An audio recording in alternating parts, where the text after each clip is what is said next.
한국교회의 궁금한 점을 함께 생각해보는 이헌주 목사의 교회 돌파보기.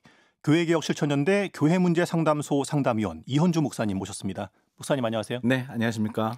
우리가 지난주에는 이제 초고령 사회에 교회가 겪고 있는 심각한 고민입니다. 은퇴 문제에 대해서 얘기를 들었는데 오늘은 구체적인 사례를 좀 들어보죠. 네. 은퇴 목회자 또 후임 청빙 잘하고 있는 교회 사례를 좀 들어볼까요? 네, 잘하고 있는 교회들이 의외로 많습니다. H교회 제이 목사님 에 대한 과정인데요. 예. 그분들은 그 교회나 해당 목사님이 굉장히 좀 의식 있고 그다음에 여러 가지 진행들을 좀 잘 하셨다라는 생각이 듭니다. 첫 번째는 목회자의 은퇴 시기를 설정할 때에 목사님 스스로 만 65세를 이제 설정을 하셨어요. 은퇴 연령으로 결정을 하셨거든요. 조기 은퇴하신 거예요? 그렇죠. 예.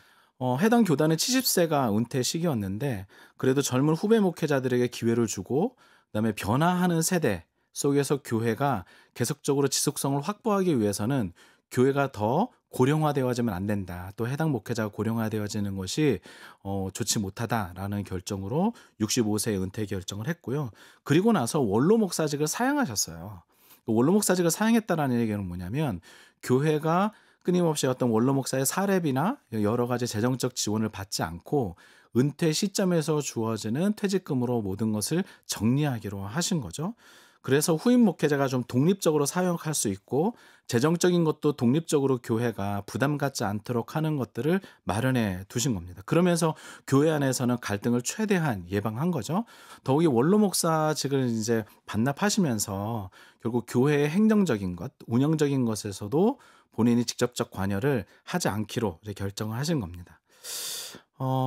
그러면서 교회 나름대로는 그러면 이제 후임자 청빙을 위한 과정들을 세웠는데요. 해당 교회를 가만히 지켜보니까 은퇴 예정 시점으로부터 한 1년 6개월 전에 청빙위원회와 은퇴위원회를 세웠습니다. 네. 그래서 6개월 동안 청빙위원회는 청빙을 어떻게 할 건지, 은퇴위원회에서는 은퇴를 어떻게 할 건지를 다 이제 의견을 나누고 해당되는 해 첫 해 연초에 올 한 해 동안 각 위원회가 어떤 방식으로 이제 일을 진행할 건지를 교인총회에 상정을 하고 교인총회로부터 인준을 받은 것이죠. 그리고 해당되는 내용을 끊임없이 홈페이지에 게시하는 방식으로 이제 만들어 놓았습니다. 그래서 청빙위원회와 은퇴위원회가 아주 공개적이고 투명한 절차를 마련한 거죠. 그런 소통의 창구들을 충분히 마련한 것, 이런 것들이 굉장히 의미 있었다라고 보고요.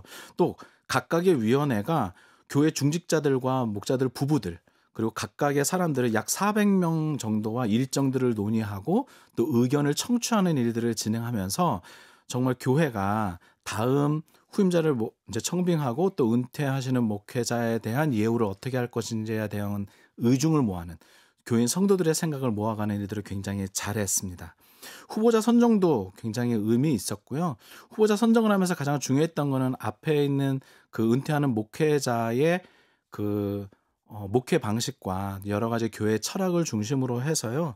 후임 목회자를 개 교회에서 오래도록 사역했던 한 목사님을 모셔오는 것으로 해서 결국에는 은퇴와 청빙이 아름답게 마무리되었습니다. 또 이제 은퇴한 목사님은 65세 은퇴하고 나서 그냥 사역지에서 따는 것이 아니라 도리어 사회 선교 현장에 본인 많은 것들을 참여하시고 하시면서 그 가운데서 의미 있는 역할들을 하시고 계속해서 또 나름대로 한국교회에 의미 있는 역할들을 하시는 것을 보면서 나름대로 투명하고 체계적이고 또 세대교체 이후에 또 그 이후에 있는 모든 모습들이 잘 된 사례가 아닌가라고 생각이 합니다. 예, 은퇴위원회와 청빙위원회를 구성을 하면 그 위원회가 모든 것을 다 주도할 거라고 생각을 하는데 과정을 투명하게 공개하고 또 위원회에 속하지 않은 교인들 다수를 만나면서 의견을 모아가는 그런 과정을 겪었군요. 그렇죠. 예. 그런 과정들이 의외로 굉장히 갈등을 줄이고 그다음에 서로가 이제 의심하는 것이 아니라 신뢰하는 관계 가운데서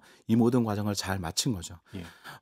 교회 그 은퇴와 청빙 시기가 되면 교회는 보이지 않는 갈등 가운데 휩싸일 수밖에 없거든요. 근데 그런 것들을 투명과 소통이라고 하는 것, 이 어떤 주제를 가지고 교회가 지혜롭게 잘 헤쳐나간 것이라 볼 수 있습니다. 예. 혹시 우리가 참고할 만한 다른 나라 교회의 사례도 좀 들을 수 있을까요?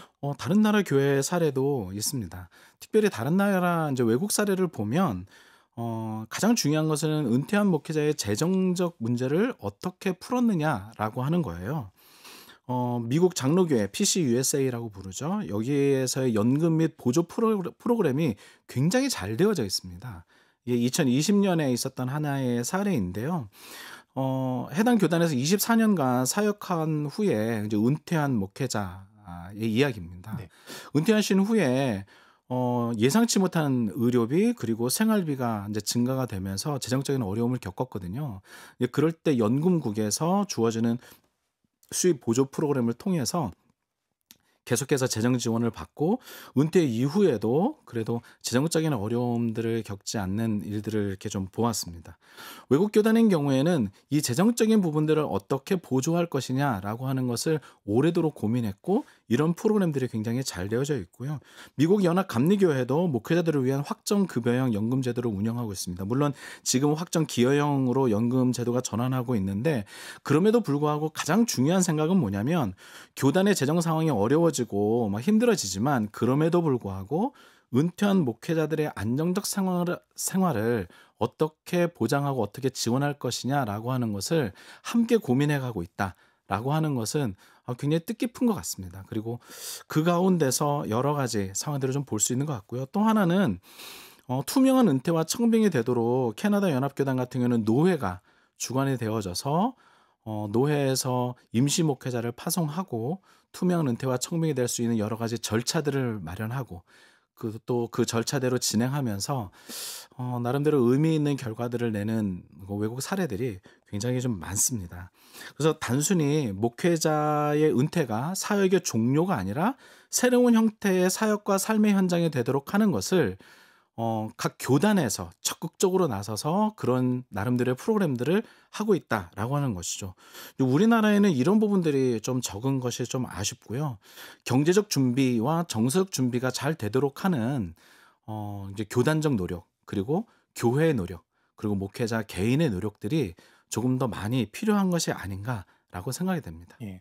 아무래도 한국 교회는 서구의 교회에 비해서는 역사가 짧으니까 이런 부분들에 대해서도 체계적인 준비가 미흡하지 않았나 싶은데 지금부터라도 만들어가면 되겠죠? 네, 예. 지금부터라도 목회자 은퇴 시점을 미리 좀 확인하고 재정적 준비를 하는 것, 국민연금을 미리 가입한다거나 퇴직연금이나 교단연금들을 활용을 하고 또 주거 비용에 대해서도 어떻게 할지를 미리 고민하는 것들이 필요하다고 보고요.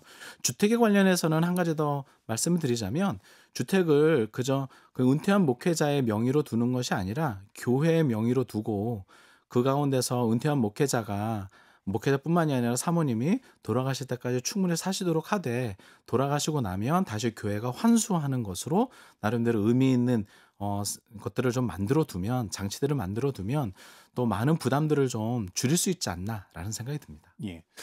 각 교단 상황 또 교회 상황에 맞는 목회자 은퇴 대책 차근차근 준비해 나가면 좋을 것 같습니다.